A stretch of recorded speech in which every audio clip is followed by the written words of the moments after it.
So this time, from the DC Universe Batman Legacy Wave 3, we're taking a look at the, well, it's not quite Silver Age, not quite Golden Age Catwoman. And I say that because she's kind of bridged that gap. I mean, she has appearances in both eras in this look. First, before taking a look at the figure, we'll take a look at the back of the package here. And it gives a nice brief overview of Catwoman, and got some really nice art on there. Very, very well done. Of course, doesn't have the statistics and stuff that the DC Universe Classics had, but for what it's worth, it's pretty good. Now, taking a look at the figure, I think it's pretty apparent that it's basically they reused a Batgirl head, plugged in some different hair, and maybe did a little bit of resculpt on the head there, I think. And for the most part, it's a reuse of pieces, except for the cape and really the boots and the ankles, I should say, and this long dress piece. But it comes together very nicely. The only thing I can take issue is that the big seams on her thighs are kind of distracting. So for the paint, for the most part, it's pretty clean. You do get a little bit of mess on the boots there, but elsewhere, it's very nice. Now, for accessories, again, what hurts with this line is that they come with so few accessories. She only comes with the Catwoman base, which has the 90s, or I should say 1989 and 90s bat symbol on it, and it's in this gold plastic because she has the figure, the way it looks, has its roots in the Golden Age. So that's pretty nice, and it fits onto the figure okay. It's not as well as some of the other figures. For some reason, it just doesn't work as well, and I think that's maybe to do with how back-heavy she is due to her cape here.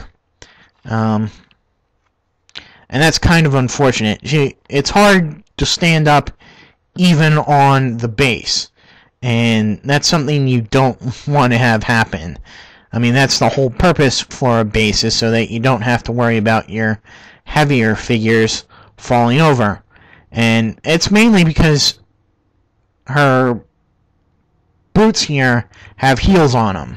And, I do appreciate the aesthetic of having heels, but they've really got to be a solid grip on both the ankle joint and on the peg here in order for the stands to really work for the female figures.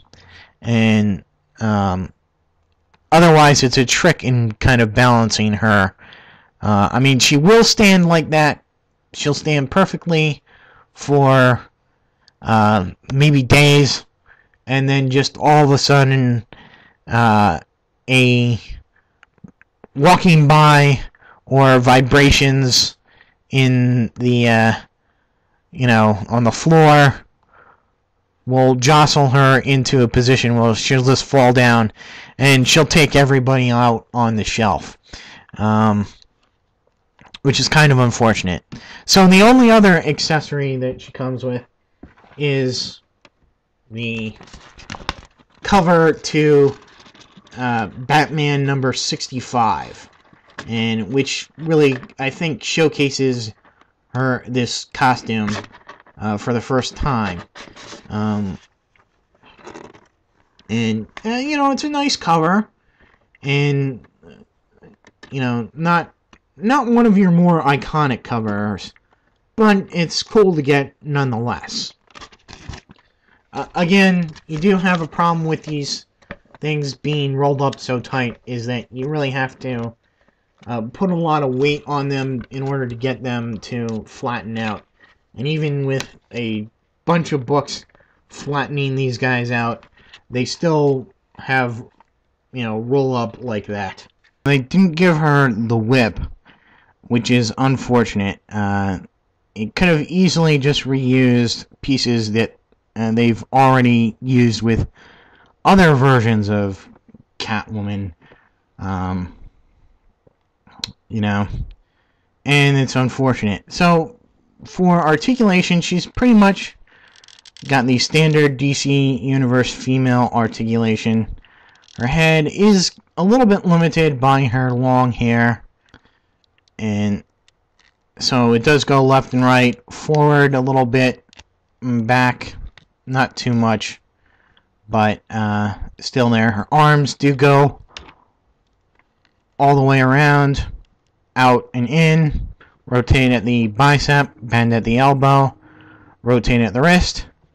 She does have ab crunch articulation, but again, it's mostly backwards. For some reason, I can't really get it to go forward, and it's really too bad, because having her bend forward would really offset the weight of the cape, which is still soft and rubbery plastic here, but it is pretty weighty, and it does cause a lot of trouble in having her pose and stand up on her own.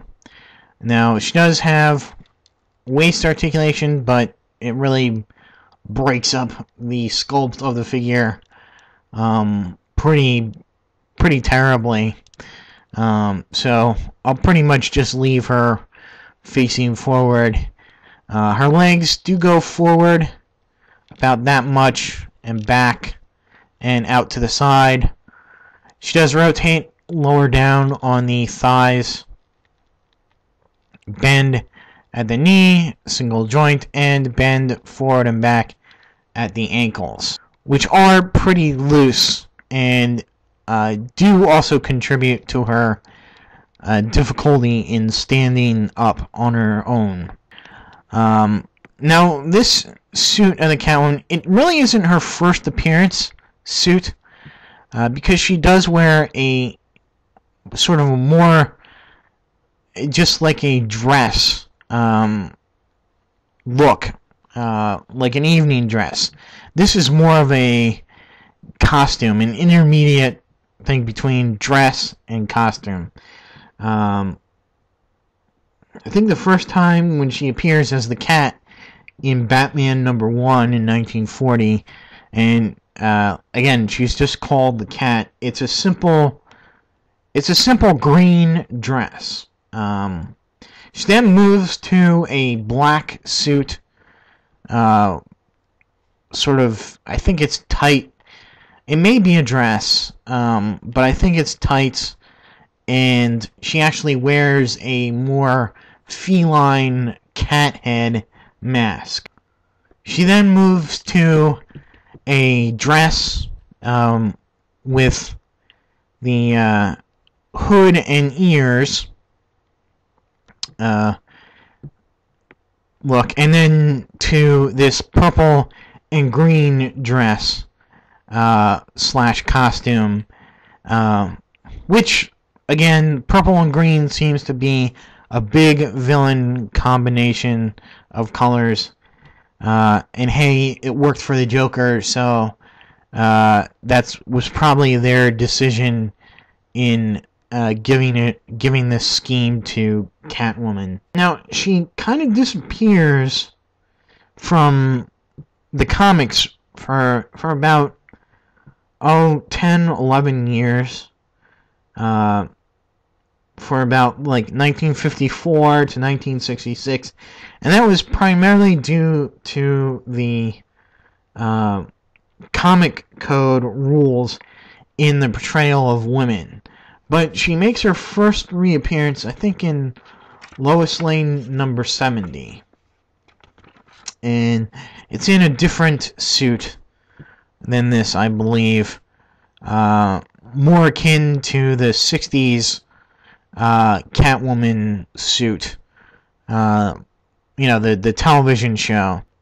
And, her costume would continue to develop into the years, oftentimes reflecting this costume as well. She had a purple suited costume that really it was basically the same color purple head to toe, with a tail and the cat ears,